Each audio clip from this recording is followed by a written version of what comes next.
The multiple control systems have blurred the lines, making it unclear where the Matrix ends and where the real world begins.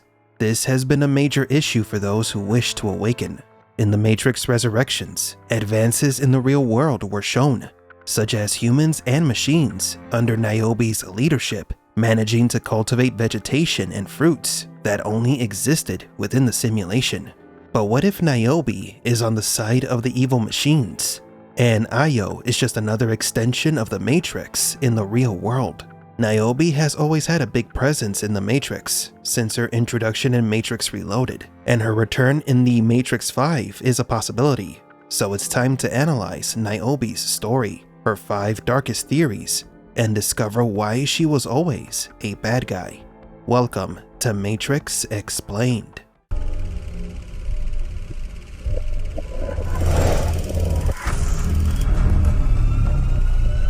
Welcome to the desert of the real. Number 5. Did the Oracle use love to manipulate NIOBE? NIOBE is a skeptic. She was Morpheus' partner and lover until the Oracle gave Morpheus the prophecy of the One, which resulted in them breaking up. Morpheus became obsessed with the prophecy, and NIOBE continued her fight to destroy the Matrix. She would later become one of Neo's most valuable allies. In this scene from Enter the Matrix, NIOBE meets with the Oracle in her kitchen. However, it wasn't the same Oracle that she remembered. I know this won't be easy for any of you. Change never is. I wish the face you remember was the face I was still wearing. But that face is gone. NIOBE remains doubtful of this person, whom she has never seen before. If you are the Oracle, tell me if I believe you are. You don't right now, but you will. The conversation gets interesting when NIOBE asks if the Oracle will do something to convince her. Are you going to tell me something to make me believe you?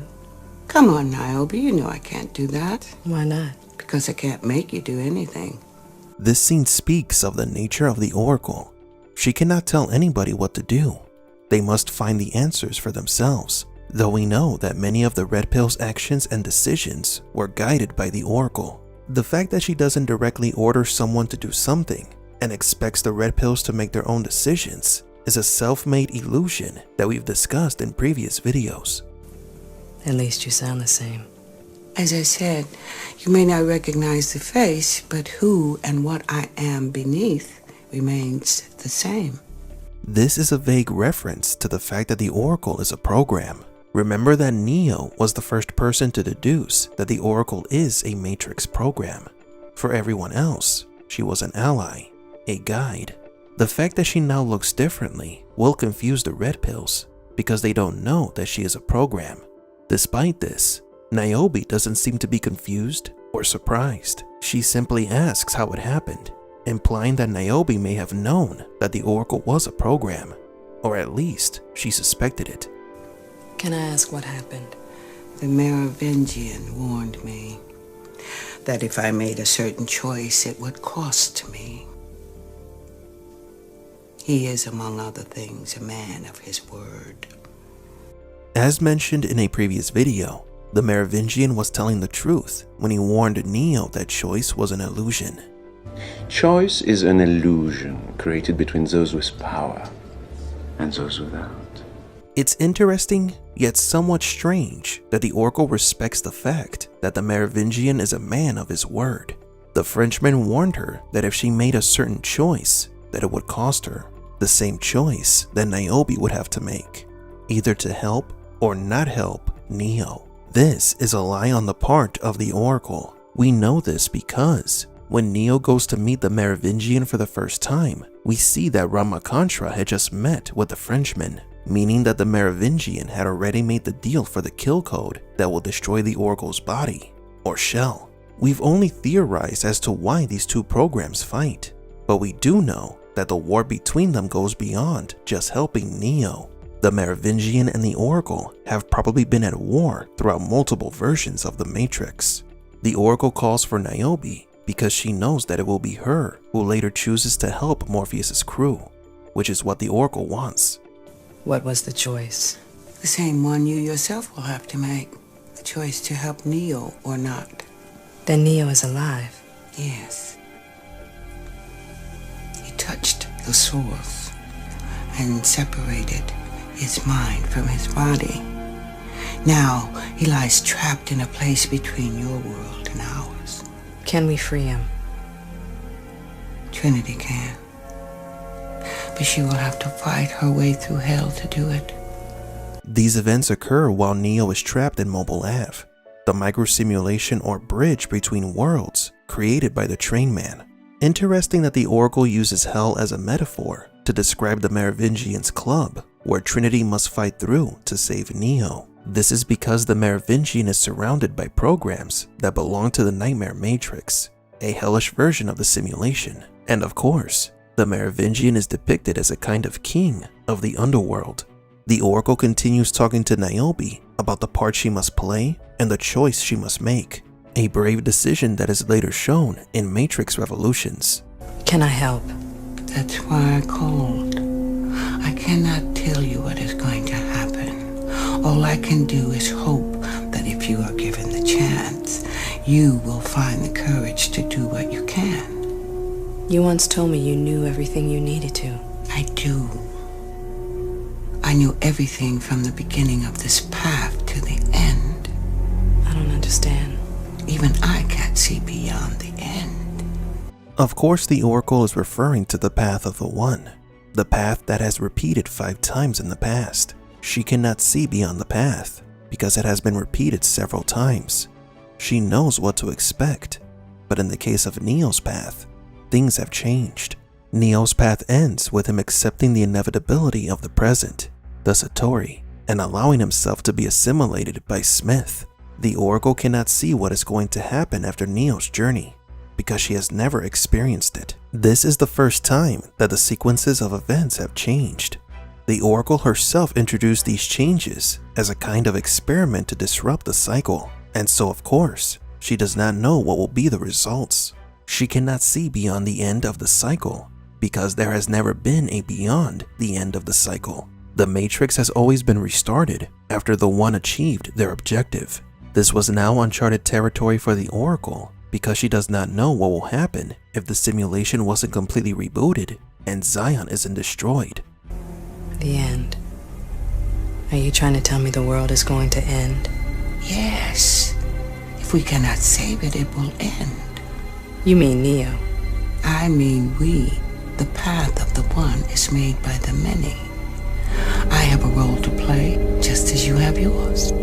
This is very important because it is the first time the Oracle acknowledges that her role, as well as the role of the people of Zion, is important to Neo's path. After all, without them, the One cannot create empathy towards humanity.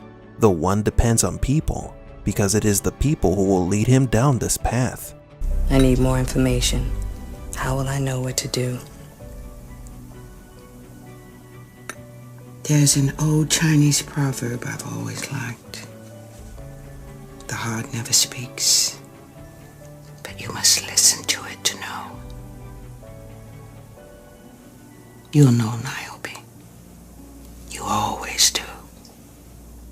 As mentioned earlier, Naobi is rational and skeptical. She does not believe in the prophecy of the One and doubts Morpheus. The Oracle knows this, so when she tells Niobe this proverb, she is asking her not to follow rationality, but to follow her heart. Niobe was still in love with Morpheus, and the Oracle also knew this, and that love is what will lead Niobe to help Neo on his path, even if it is irrational. Niobe's story is an interesting one, and there is much more valuable information in Enter the Matrix that we may explore in the future.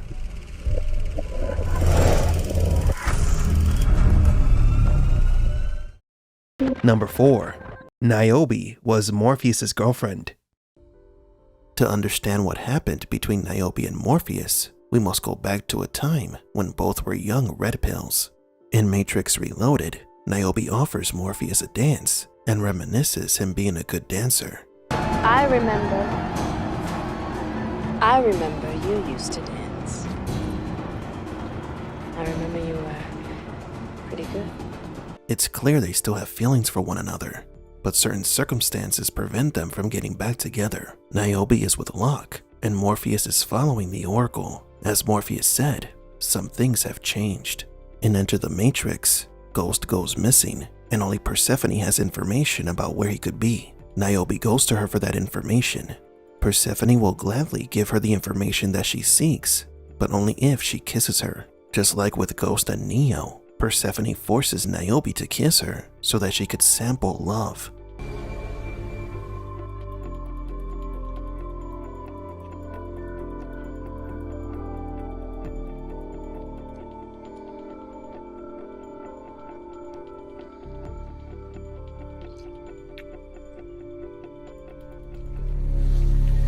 Yes, that's nice. Your lover is a man. What's his name? Jason. No. No, it's not. But I'll bet Jason knows. This scene confirms that although Niobe is with Locke, he is not the one whom she loves. The one that she loves is Morpheus, and Persephone reminds her of that. But then what impeded Morpheus and Niobe's relationship? Trinity sheds some light on that mystery. Captain Naobi? She used to be with Morpheus. Now she's with Locke. What happened? Morpheus went to the Oracle. After that, everything changed. Yeah, she can do that. So the Oracle was behind Niobe and Morpheus's breakup. But what exactly did the fortune teller tell Morpheus that caused the separation? The prophecy that changed Morpheus's life. When the Matrix was first built, there was a man born inside who had the ability to change whatever he wanted, to remake the Matrix as he saw fit. After he died, the Oracle prophesied his return, and that his coming would hail the destruction of the Matrix, end the war. Morpheus became an evangelist of the Oracle's prophecies, a blind believer who never asked questions. This turned him into a radical, a fanatic of the religion fabricated by the Oracle. Niobe didn't share Morpheus's beliefs. She's a skeptic by nature. She never could believe in the prophecy.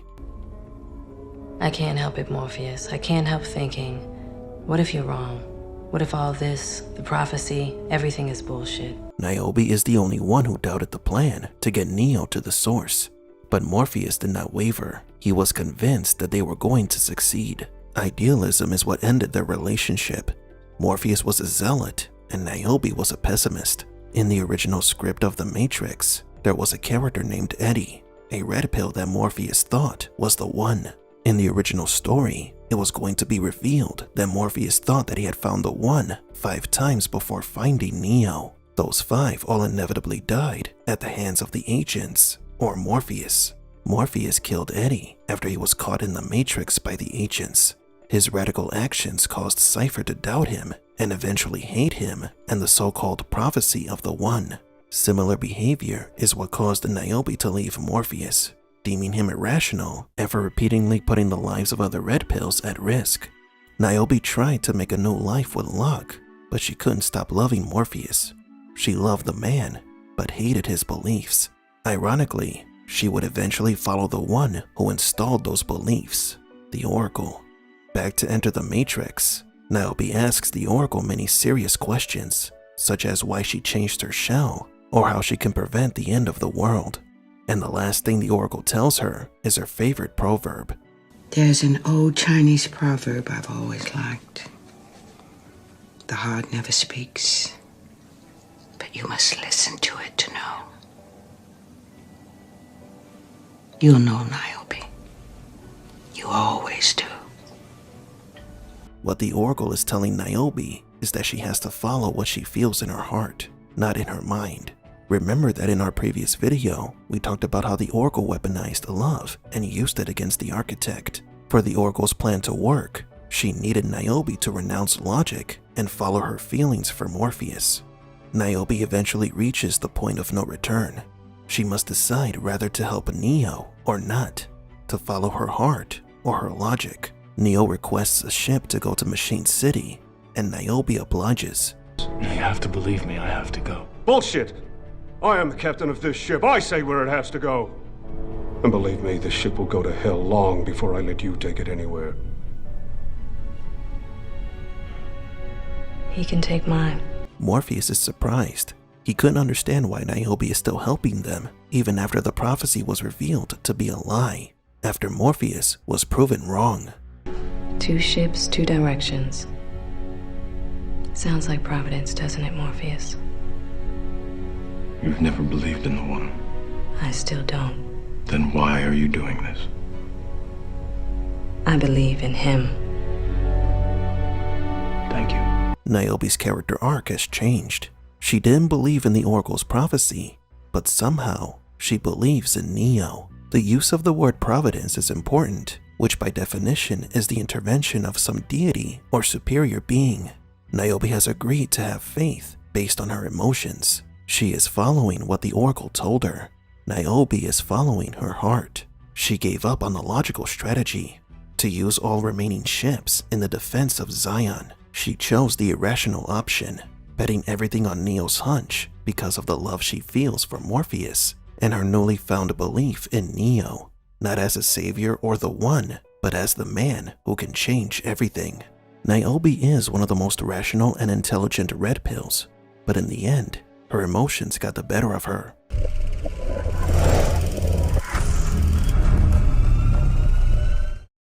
Number 3. Is the city of Io a lie? The machines suffered a massive loss of resources due to the truce. Too many humans woke up from the simulation, causing an energy crisis for the machines. Then the analysts discovered a new source of energy, which also came with a new and improved method of controlling the integral anomaly and humanity: emotional manipulation. The Oracle sends a message to Morpheus warning of this growing threat, but Morpheus does not heed her warnings. He believes that nothing can undo what Neo achieved. Neo brought peace, but not all the machines agreed to said peace. Zion was eventually destroyed, permanently this time, as the machines' civil war raged on. Niobe saw something she thought impossible: machines fighting on the side of the humans. Neo did change the world. Niobe started to believe that coexistence was possible. Zion was stuck in the past, stuck in war, stuck in a matrix of its own. They believed that it had to be us or them. This city was built by us and them. Machine sympathizers helped Niobe and the survivors of the Zion attack escape. Together, they build a new city far from the gaze of the analyst, who had successfully usurped the Matrix from the architect. The city was named Io. The letters I and O are found in the word Zion. If you replace the letters with numbers, you get a 0 and a 1, as in City 01. Reaching even further, placing the 1 before the 0 in binary code means 2. So you could say that Io is a second city of humans and machines, a place where they can coexist. This city was not built to be a prison, like Zion was. New technologies were developed in Io to make life suitable and comfortable for the humans and machines. Together, the citizens of the city grew food and even built an artificial sky with real moisture. Unlike Zion, which was a militaristic society, Io is focused on scientific development and the improvement of the well-being of humans. No longer is it safe for the humans to frequently travel in and out of their home, waiting for the machines to eventually find them. Niobe, the general and leader of Io, places all her focus on keeping the city hidden. Missions to awaken humans from the Matrix are rare, to the point that very few people awaken anymore. This is why Niobe got upset with Bugs when she arrived with Neo. Although Neo is the one, his mere presence in Io puts the city at risk. The city has a memorial for the humans who died in Zion, including a giant statue of Morpheus, even though it is probably his fault that the city was destroyed in the first place. It is suspicious that it's been over 60 years since Io was built, and the enemy machines still do not know of its existence. And yes, the friendly machines may still be under the control of the evil machines. Io may not be a promised land, but rather another matrix. To help you understand this, let's quickly discuss the philosophy behind the new simulation. What did the analyst said about using emotions? You don't give a shit about facts. It's all about fiction. What validates and makes your fictions real? Feelings. Quietly yearning for what you don't have, while dreading losing what you do. For 99.9% of your race, that is the definition of reality. Desire and fear, baby. Just give the people what they want, right? Io does exactly that. In this city, humans are eating fruits and enjoying technology that makes them feel comfortable, safe, and hidden away from the analyst. If you think about it, Io makes for a great prison, covertly created by the machines, and ironically maintained by NIOBE. Looking back, we are not that convinced that Io has been able to stay hidden from the machines for decades. We think there is a high probability that this city, like the last city of humanity, Zion, is a creation of the machines to maintain control over the humans. Only this time their prison no longer forces them to eat bug nutrients. We believe that the analyst created this new ingenious prison, using comfort to keep the humans from interfering with the Matrix, and that it's only a matter of time before it's destroyed. It is Zion 2.0. Maybe that's why it's called Io, or 2, since it is the continuation of the human prison. If Io is another lie of the machines, then only one person is responsible for subduing humanity, Naobi, the treacherous general.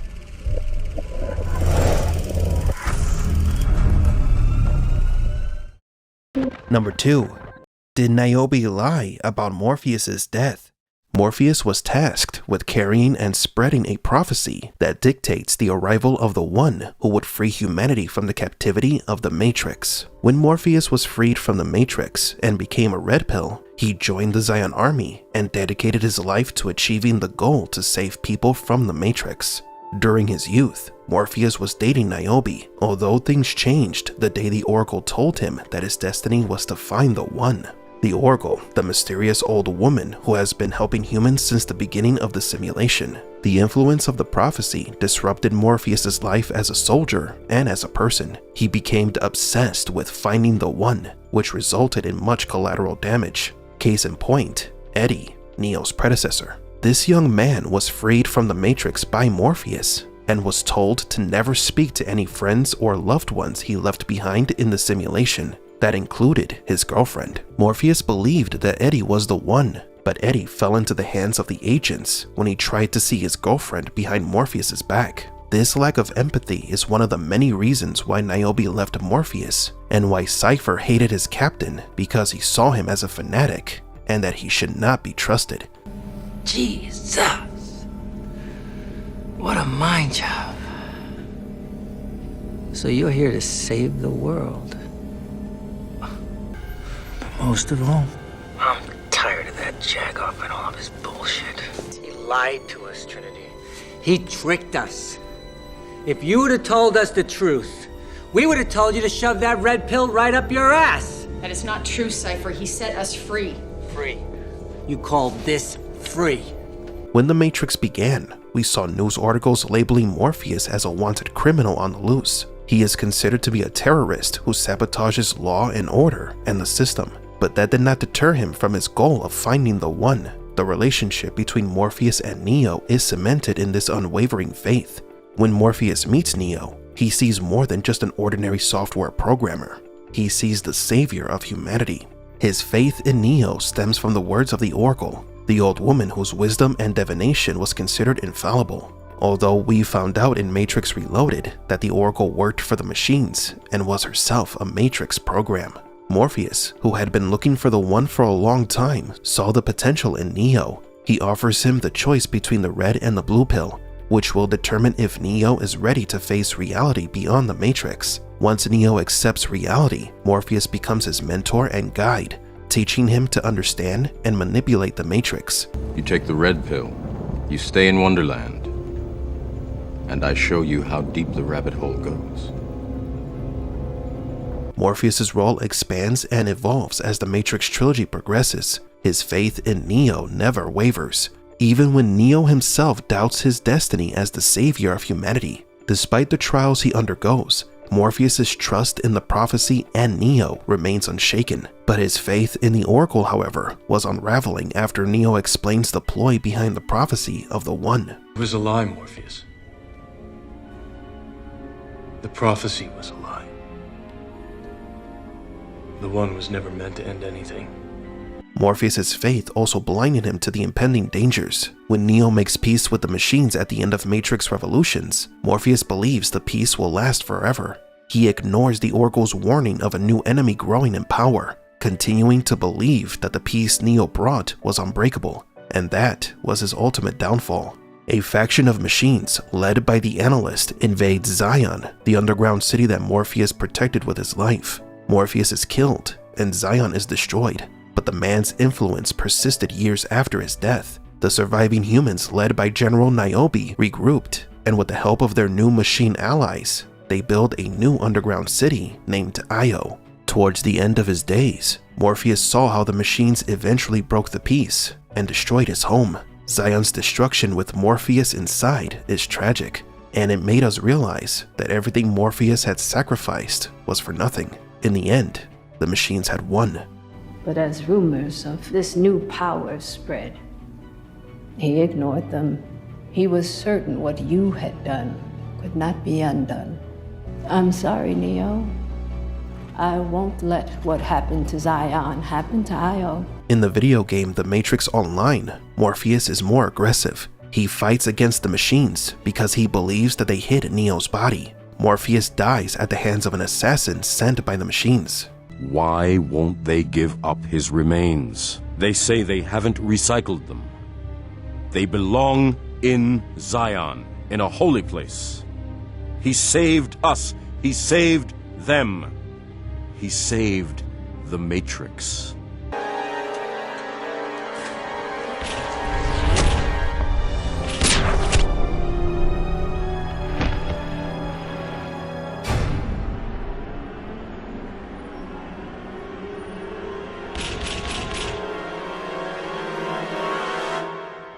But with Niobe's revelation of Morpheus's ultimate fate, the story of the Matrix Online was made invalid, right? Well, not exactly. As I mentioned in a previous video, we think that the Matrix Resurrections shows us a new simulation long after the events of Revolutions. And we also believe that Neo and Trinity in this story are likely digital clones created by the Analyst. We have a video where we delve into this theory. But then what happened to Morpheus? The Matrix Online story might not be completely non-canon because Matrix Resurrections shows us a lot of things that we believe were false, including the supposed real world and Io. It is possible that Morpheus died at the hands of a hired gun, or maybe he's still alive somewhere. We don't buy the idea that he was buried along with Zion, but if that was indeed his end, buried underneath the ruins of his home due to his hubris, then that is a depressing end to such a stoic character. Morpheus gave his life to Zion, and in his final moments, and he might have realized that his desperate desire for peace destroyed him. Morpheus's need to have faith in something or someone turned him into a skeptic. He ignored the Oracle's warnings because he no longer trusted her. His faith shifted completely to Neo, and that unshakable faith ultimately killed him. But do you agree? Is Morpheus truly gone?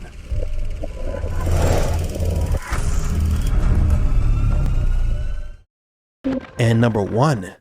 Was Niobe always a villain? The Matrix 5 could be a second chance to bring back the real Morpheus. If he were to return, then Niobe should as well. But not the friendly elder Niobe from Matrix Resurrections, but a darker version of Niobe. Ending the Matrix without Morpheus doesn't feel right, but his hopeful return will only work if Niobe also comes back, but as an antagonist. It wouldn't be turning her into an antagonist, but rather revealing that she has been one for a long time. Perhaps the clues that she was a villain have been there since her introduction.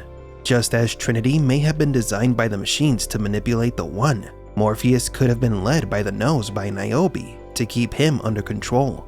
Morpheus's love for Niobe drove him to lead the Red Pills and fight for Zion. It was that bond that gave him the strength to believe in something beyond the Matrix, to challenge the system and lead the people to freedom. Beautiful, isn't it? But what if that love was what the machines used to keep him under control? If Niobe worked for the machines from the beginning, Io would just be another prison, like Zion was, but an improved version. A place controlled by Niobe that offers food, lodging, illusions of prosperity, and a false sense of freedom. A prison disguised as a sanctuary. Every mission Niobe undertook for Zion Every order she followed seemed aimed at liberating humanity, but she was merely reinforcing the machine's control. Io was not a refuge, but a more advanced simulation designed to keep the red pills occupied. If this is possible, the story Niobe told in Matrix Resurrections could be a carefully constructed lie. Perhaps Morpheus didn't die the way she said he did. He probably didn't die at all. He could have been taken, silenced, and locked up somewhere within the system like Neo and Trinity were, and needs someone to rescue him. But do you agree? Will we see Niobe again in Matrix 5? Is Morpheus still alive?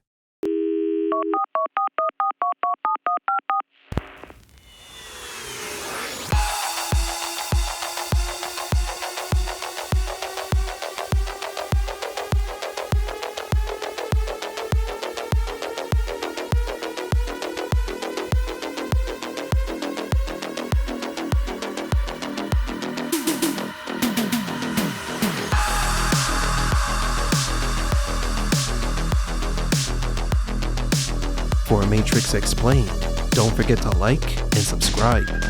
And thank you for visiting the Desert of the Real.